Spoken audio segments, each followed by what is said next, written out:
کبھی کبھی آپ رضی اللہ تعالیٰ عنہ یہ سوچتے کہ کیا مسلمانوں کے ساتھ کوئی غیبی طاقت موجود ہے اور کیا حضرت محمد صلی اللہ علیہ وسلم واقعی اللہ کے رسول ہیں۔ ناظرین گرامی، اسی کشمکش میں کئی مہینوں کا وقت گزر گیا۔ صلح حدیبیہ کو 1 سال گزر چکا تھا۔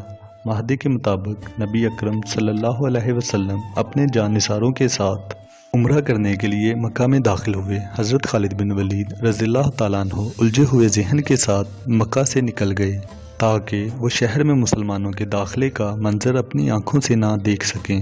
مکہ میں 3 روز قیام کے دوران نبی اکرم حضرت محمد مصطفیٰ صلی اللہ علیہ وسلم نے حضرت خالد بن ولید رضی اللہ تعالیٰ عنہ کے بڑے بھائی ولید سے فرمایا کہ افسوس کہ خالد میرے پاس نہیں آیا، اگر وہ آتا تو ہم اس کا بھرپور استقبال کرتے۔ خالد جیسے بندے کو اسلام سے ہرگز دور نہیں رہنا چاہیے۔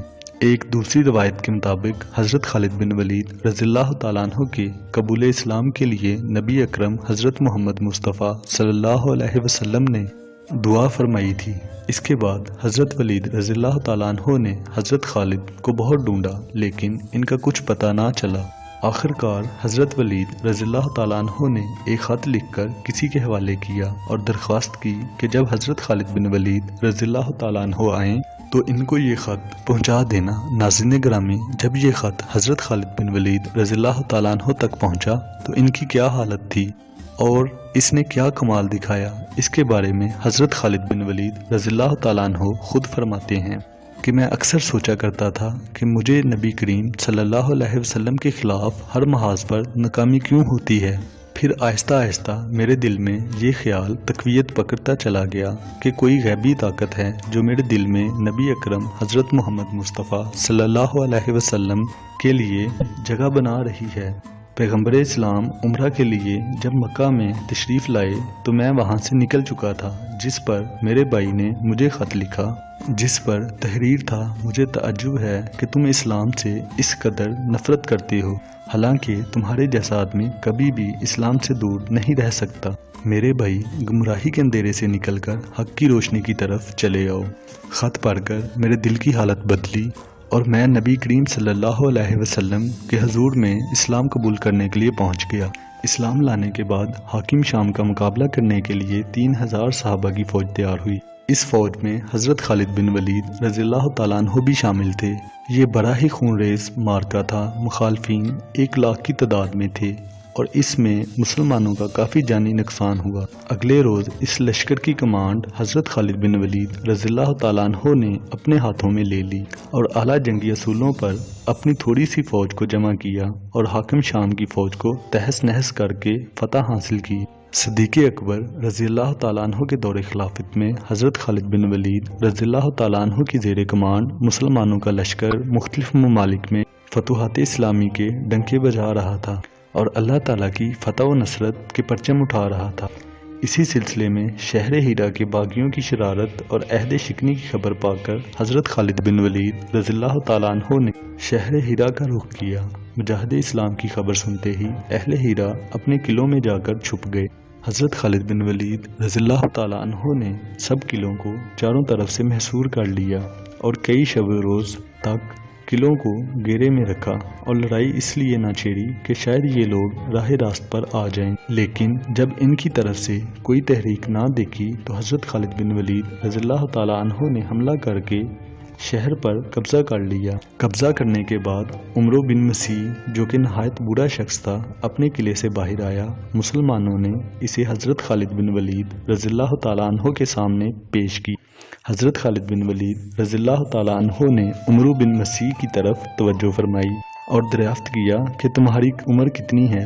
عمرو نے جواب دیا کہ سینکڑوں برس۔ بوڑھے کے ساتھ جو خادم تھا اس کے پاس ایک زہر کی پڑیا نکلی۔ اس پر حضرت خالد رضی اللہ تعالیٰ عنہ نے پوچھا کہ زہر اپنے ساتھ کیوں لائے ہو؟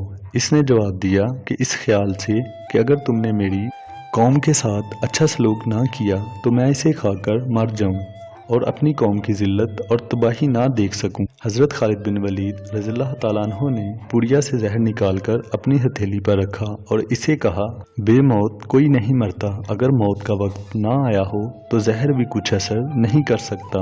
یہ کہہ کر حضرت خالد بن ولید رضی اللہ تعالیٰ عنہ نے بسم اللہ پڑھ کر وہ زہر پھانک لیا۔ اس بوڑھے نے خدا پر اعتماد کا یہ منظر دیکھا تو بہت حیران ہوا۔ عمرو بن مسیح کی زبان سے یہ کلمہ بے اختیار نکل پڑا کہ جب تک تمہاری شان کا ایک شخص بھی تم میں موجود ہے تم اپنے مقصد میں ناکام نہیں رہ سکتے۔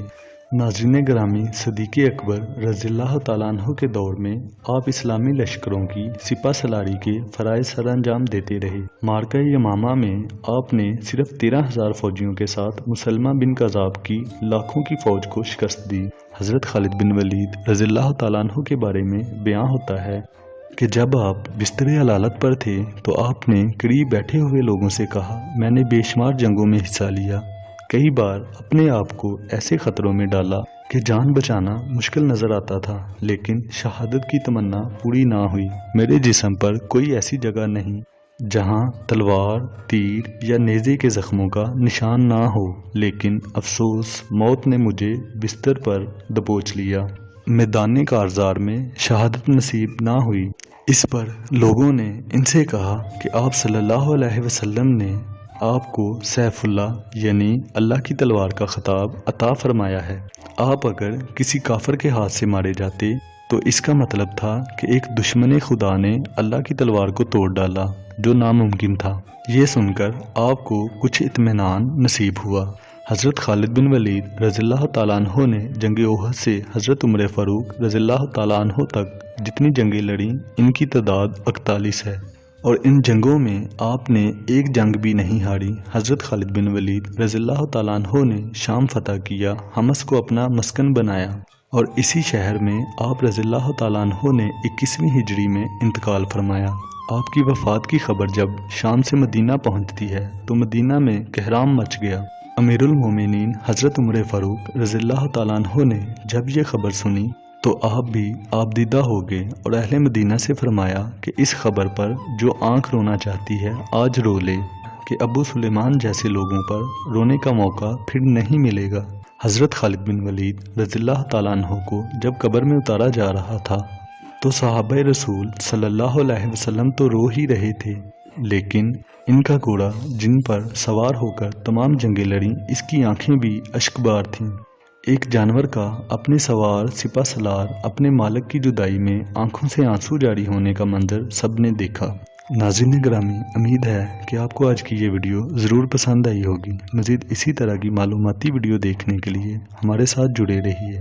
آپ سے ملاقات ہوگی انشاءاللہ اگلی ویڈیو میں۔ تب تک کے لیے اجازت دیجیے۔ اللہ حافظ۔